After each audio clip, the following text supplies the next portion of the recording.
उमा भारती पे सवाल उठाया कि आप भगवा रंग पहन के क्यों जाते हैं? योगी आदित्यनाथ जो है वो किस रंग के कपड़े में जाते हैं पार्लियामेंट? क्या हमने कभी कोई सवाल उठाया?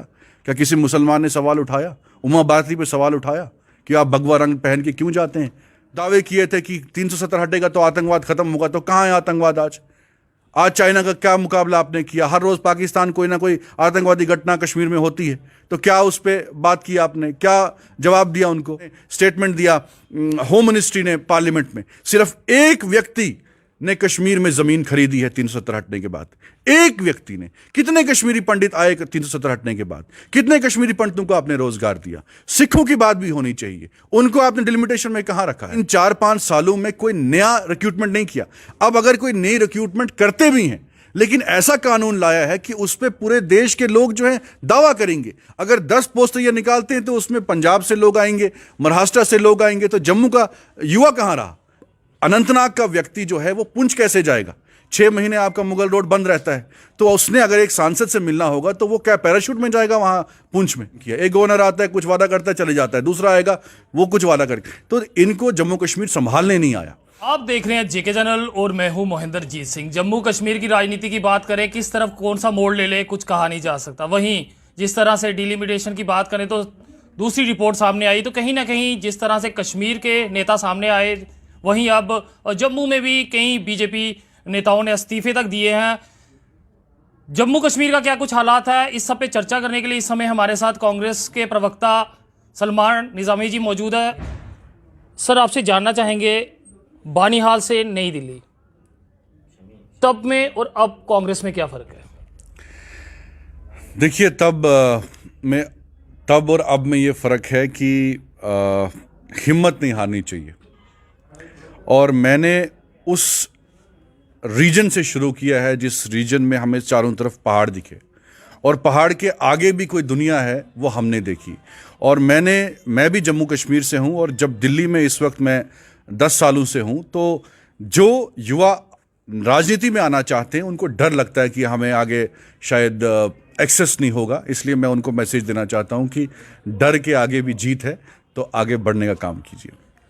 क्या लगता है, जिस तरह से कांग्रेस पार्टी में मतभेद देखने को मिली है, दूसरी पार्टियों को इसका फायदा मिला? मतभेद कोई नहीं है। हमारे इलेक्शन भी होने आ रहे हैं जून में, तो प्रेसिडेंट कौन बनेगा, क्या होगा, लेकिन वो एक्सेप्ट भी की गई डिमांड्स। ऐसा नहीं कि उनको इग्नोर किया गया। नेशनल डिबेट्स पे आप ज़्यादातर चर्चाओं में रहते हैं, चाहे वो गिलास तोड़ने की बातें हो या फिर अन्य बातें। आपसे जानना चाहेंगे, जिस तरह से डिलिमिटेशन की रिपोर्ट, सेकंड रिपोर्ट लाई गई है, आप कितना उस पर देख रहे हो कि सही इंसाफ हो रहा है? देखिए, जब से भाजपा जो है जम्मू कश्मीर में राज करना इन्होंने शुरू किया है, तो जम्मू कश्मीर के लोगों के साथ इन्होंने मजाक का काम किया है।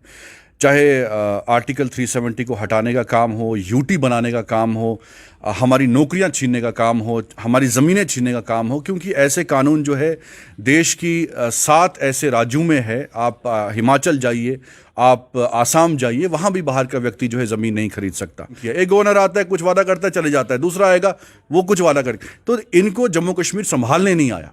और जो काम हमने किए थे वो आज ये इनॉग्रेट कर रहे हैं। जो हमने डिस्ट्रिक्ट्स दिए, जो हमने नियाबतें दी, जो हमने मेडिकल कॉलेज दिए, जो तहसीलें हमने बनाई, जो नौकरियां हमने दी, आज इन्होंने 5 साल में क्या किया?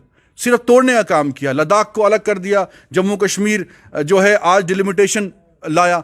अब मुझे बताइए, डिलिमिटेशन एक मजाक बना दिया इन्होंने। अब जम्मू कश्मीर मैक्सिमम जो है पहाड़ी इलाकों में बसा है जम्मू कश्मीर के लोग। अब अनंतनाग का व्यक्ति जो है वो पुंछ कैसे जाएगा? 6 महीने आपका मुगल रोड बंद रहता है, तो उसने अगर एक सांसद से मिलना होगा तो वो क्या पैराशूट में जाएगा वहां पुंछ में? और जम्मू कश्मीर की कॉन्स्टिट्यूंसीज देखिए, पहाड़ों पे हैं।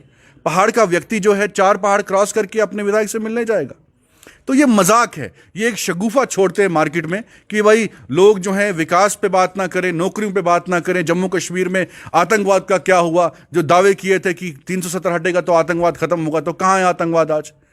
आज चाइना का क्या मुकाबला आपने किया? हर रोज पाकिस्तान कोई ना कोई आतंकवादी घटना कश्मीर में होती है, तो क्या उस पर बात की आपने? क्या जवाब दिया उनको?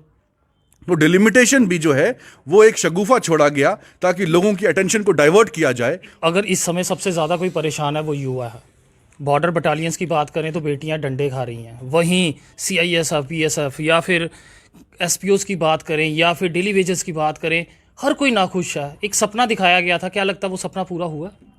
देखिए, ये जम्मू कश्मीर की बात नहीं है। मैं पूरे देश में घूमा हूं और जम्मू कश्मीर को स्पेसिफिकली जो हमने युवाओं की नौकरियां लगाई थी, चाहे कैजुअल लेबर्स लगाए थे, मेडिकल असिस्टेंट्स लगाए थे, आरटीज लगाए थे, जो भी मुलाजिम हमने लगाए थे, इन्होंने उनको प्रमोट करने बजाय, परमानेंट करने बजाय इनको निकालने का काम किया है। आप कश्मीर में देखिए, जम्मू में भी मैं देख रहा हूं काफ़ी युवा जो हैं सड़कों पे, लाठियां उन पे बरसाई गई। तो इन्होंने इन 4-5 सालों में कोई नया रिक्रूटमेंट नहीं किया।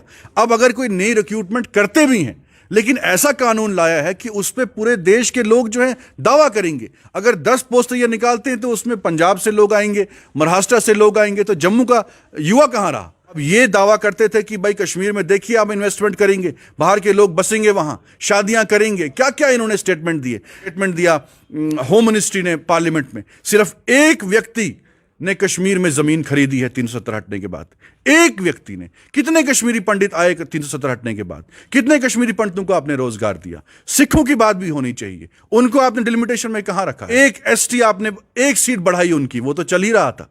रिफ्यूजीज को आपने कौन सी रिप्रेजेंटेशन दी? क्या किया उनको? कहां है पैकेज उनका? जो हम माइग्रेंट्स को पैकेज देते थे वो भी आपने छीन लिया। रुगनाथ मजार में जाइए, वहां उससे पूछिए दुकानदार से कितना तकलीफ में है वो। कश्मीर के शिकारा वाले से पूछिए वो कितना तकलीफ में है। इंदिरा गांधी जी ने पाकिस्तान के 2 टुकड़े कर दिए, बांग्लादेश को आजाद करवाया। आज छोटा सा मुल्क, उसकी जीडीपी 8% है, हमारी -5 पे। ये तो शर्म की बात है। ये क्या हिंदू मुस्लिम कर रहे हैं? आज पाकिस्तान एक तरफ है, चाइना एक तरफ है, पीछे हटने का नाम नहीं ले रहे हैं वो, और ये हिंदू मुस्लिम करवा रहे हैं। ये तो मौका दे रहे हैं पाकिस्तान और चाइना को कि हमारे देश में लोग इसी पे चर्चा करें, अरे हिंदू मुस्लिम, लेकिन वहां से कब्जा हो रहा है। अरुणाचल में चाइना ने कब्जा किया, गलवान में कब्जा किया, पीछे तो नहीं हटे, पुल भी बन गए, वहां हमारे सैनिक भी शहीद हुए। 370 के बाद कितने हमारे जम्मू कश्मीर के सैनिक शहीद हुए। सिख बरादरी का एक प्रिंसिपल मारा गया, कश्मीरी पंडित मारा गया, मुसलमान मारा गया। लोग तो मर रहे हैं। विकास कहां है? रोजगार कहां है? किस तरह से कांग्रेस देखती है हिजाब को? देखिए, हिजाब हो, घूंघट हो, ये देश का जो संविधान है हमें इजाजत देता है कि हम किसी रंग के कपड़े को पहने। इस्लाम में अगर मैं मुसलमान हूं, मुझे ये कहा गया है कि आप टोपी पहनिए, मैं नहीं पहनता हूं, ये मेरी चॉइस। उसमें यह कहा गया कि आप लंबी दाढ़ी रखिए, मैं नहीं रखता हूं, ये मेरी चॉइस। कोई जबरदस्ती मुझे नहीं बोलता। देश का संविधान मुझे इजाजत देता है कि मैं किस रंग का कपड़ा पहनूं। योगी आदित्यनाथ जो है वो किस रंग के कपड़े में जाते हैं पार्लियामेंट? क्या हमने कभी कोई सवाल उठाया? क्या किसी मुसलमान ने सवाल उठाया? उमा भारती पे सवाल उठाया कि आप भगवा रंग पहन के क्यों जाते हैं? तो ये इलेक्शन में इनके पास कोई मुद्दा नहीं है। इनको पूछिए आप कि आपने कितना रोजगार दिया। यूपी में पूछिए इनको कि पानी में तैरती हुई लाशें कैसे हमें दिखी, क्या वो यूपी के लोग नहीं थे? क्या छात्र इस पे लाठियां बरसाए जा रही हैं, रोजगार की तलाश में है वो? माइग्रेंट वर्कर्स, उनके पांव पे छाले पड़ गए, पैदल चलते चलते कितने लोग मर गए, किनको कंपनसेशन आपने दिया? उस पर बात नहीं करेंगे। तो ये बलि का बकरा इन्होंने बनाया मुसलमानों को, चाहे तबलीगी जमात हो गया, हिजाब होगा। सीए में भी इन्होंने किया था, जब इलेक्शन खत्म हो गए दिल्ली के, हार का सामना करना पड़ा, सीए भी भूल गए।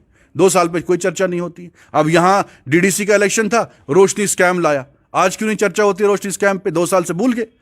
क्योंकि जब इनके ही लोगों को हमने एक्सपोज किया, उसमें इनके ही लोग सामने आए जिन्होंने जमीनें हड़पी हैं। इनके डिप्टी सीएम अभी भी कोर्ट में केस चल रहा है। कांग्रेस का कोई लीडर तो जमीन के मामले में अंदर नहीं है, उस पर कोर्ट ने नहीं कोई कार्रवाई की। तो रोशनी स्कैम आया था डीडीसी में, मुसलमानों ने जी बिठंडी जो है कब्जा जमा लिया, मुसलमानों ने ये कर दिया। जब इनके विधायकों को हमने एक्सपोज किया, इनके नेताओं को एक्सपोज किया, आज कोई चर्चा नहीं हो रही रोशनी स्कैम। तो ये लोगों का ध्यान हटाने के लिए ऐसे मुद्दों को सामने लाते हैं। और इलेक्शन में चैलेंज करता हूं इनको, जम्मू कश्मीर में कल इलेक्शन करवाओ, इनकी हालत क्या होगी मैं आपको बताता हूं रिजल्ट। खाने पे बैन, पीने पे बैन, पहनने पे बैन, तो ये किन टॉपिक्स को ला रहे हैं सामने? तो ये कुछ टाइम के बाद जो है खत्म होगा। इलेक्शन के बाद आप इनके रिजल्ट देखेंगे तो ये भी हिजाब कंट्रोवर्सी भी खत्म हो जाएगी इलेक्शन के साथ। बहुत बहुत शुक्रिया सर हमसे बात करने के लिए। Thank you. और इस समय हमारे साथ कांग्रेस के प्रवक्ता सलमान निजामी जी मौजूद हैं, जिन्होंने अपनी बात अपने तौर पे रखी है। आप लोगों से भी आपकी राय जानेंगे और इन सब पे आप सबका क्या कहना है। जिस तरह से अब इलेक्शन पास है और ये मुद्दे बनाए जा रहे हैं, क्या ये मुद्दे बनने चाहिए? अपनी राय कमेंट सेक्शन में जरूर साझी कीजिए। फिलहाल देखते रहे जेके चैनल। मुझे महेंद्र जीत सिंह और मेरे कैमरा पर्सन सुरजीत कुमार को दीजिए इजाजत। नमस्कार।